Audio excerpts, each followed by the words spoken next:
ازيكم يا شباب؟ النهارده هحكي لكم اكتر موقف محرج حصل لي في حياتي. بصوا يا جماعه، الموقف ده يعني حصل من 12 15 سنه كده. اللي حصل ان انا كنت راكب عربيه مع واحد صاحبي، رايحين يعني شويه مشاوير وكده، تمام. فالمهم خلصنا المشاوير اللي عندنا، وبعد كده في الاخر واحنا مروحين، يعني كان الكلام ده في حدود الساعه 9 او 10 بالليل، كنت انا عايز اجيب عيش، تمام.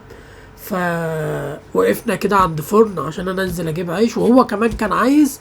فايه يعني بدل ما يسيب العربيه وكده، قال لي ايه، خد هات لي معاك. جبت عيش ليا وليه، تمام. عشان انا بضحك اصلا، عشان كل ما افتكر الموقف غريب اصلا.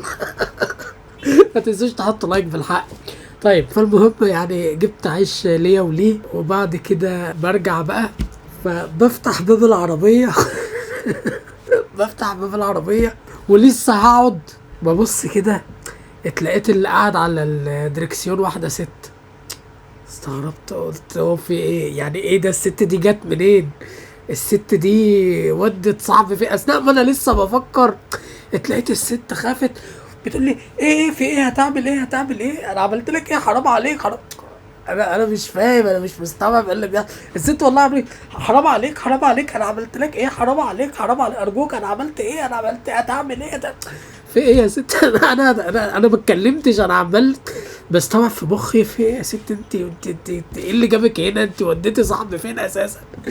المهم يعني وقتها كمان انا ما كنتش ايه نايم كويس، اليوم ده ما كنتش اصلا نايم كويس. في اللي هو ايه، مزبهل بالموقف. يعني الست دي جت هنا ازاي؟ الست دي ودت صاحبي فين؟ ففجأة كده برقت، اللي هو مستغرب من الموقف. عارفين انتوا التبرئة اللي بعملها على الصنبولين في الفيديوهات دي؟ برقت مزبهل بالموقف. يعني الست دي يعني في مخيلتي اللي هي خطفت صاحبي ولا ودت صاحبي فين، ومالها خايفة كده ليه؟ الموقف كله على بعضه موقف غريب، موقف ملبش كده مش طبيعي. فبرقت كده وانا ببص لها. اول ما برقت الست خافت اكتر، قامت الست رجعت كده شويه بتقول لي هتعمل ايه؟ هتعمل ايه؟ هتعمل ايه؟ انا كل ده مش مستوعب الموقف. الفكره اصلا ان هي كانت الحته اللي فيها العربيه ديت، يعني بص هي مش حته مهجوره، بس حته يعني عارفين ايه، بعيده عن الشوارع الرئيسيه. والساعه بقى بالليل 9 ولا 10 بالليل.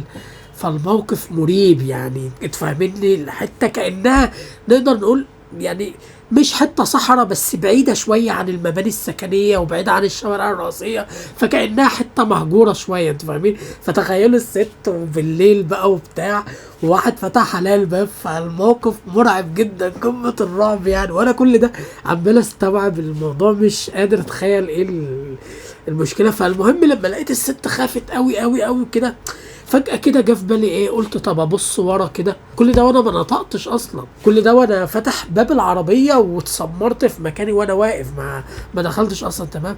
فالمهم ايه، ببص كده وراه، اتلاقيت لك ان العربية اللي كان فيها صاحبي اصلا اللي ورا مش ديت. ويشاء الصدف ان العربيتين نفس الماركة ونفس اللون بالملي. كانت عربية لانوس بيضة، العربيتين ورا بعض، الاتنين ورا بعض. فانا كل ده فتح الباب على اساس ان ده عربية صاحبي، واتاري طلعت دي عربية واحدة ست كانت واقفة قدامنا بالظبط، وانا ما. فالمهم لما ادركت العربية، بصوا يا جماعة، تخيلوا تحطوا نفسكم مكاني. العربية ما انت ما بالليل بقى، والواحد مش مركز ومش نايم كويس، ونفس العربيتين نفس الموديل بالظبط، فانا مش اخد بالي بقى، انتوا فاهمين. فالمهم ايه، اول ما ادركت الموقف فقمت ايه بقول لها ايه ده، معلش معلش، انا اسف انا اسف. قامت ارتاحت كده اخيرا، وقالت لي طيب طيب اوكي. فموقف غريب، موقف مريب. وبعد كده لما بقول لصاحبي، قعد فطس من الضحك الموقف. وعلى فكره كان الست كمان معاها طفله صغيره ورا، بس كويس ان الطفله ما اتخضتش يعني. كان موقف غريب جدا. المشكله كمان ايه يا جماعه، مش كان اللي كان ممكن الست اصلا تصوت بقى وتصرخ والناس تتلم، كأن انا كده بقيت حرامي عربيات. انا اقول ايه؟ الموقف كله غريب. بس الفكره اصلا ان هي اللي خضها قوي قوي التبرئه بالذات. التبرئه دي اللي بصوا خلت الست دي. يعني انتوا متخيلين يا جماعه الصدف نفس العربيه بنفس الماركه بالملي قصاد عرب تحت قدام عربيتنا بالظبط، يعني مش مسافه كبيره حتى، لا قدامها بالظبط. يا لهوي، كويس ان الست دي خلفت عشان هي كده. بعد اللي حصل ده مش هتخلف تاني برضه. اكتبوا لي رايكم بصراحه في الكومنتات يا جماعه، الفيديو عجبكم ولا لا؟ يعني ده محتوى مؤقت، لان انا طبعا انا شرحت لكم في الفيديو اللي فات اللي هو اللي كان من شهر دوت الموقف عامل ازاي.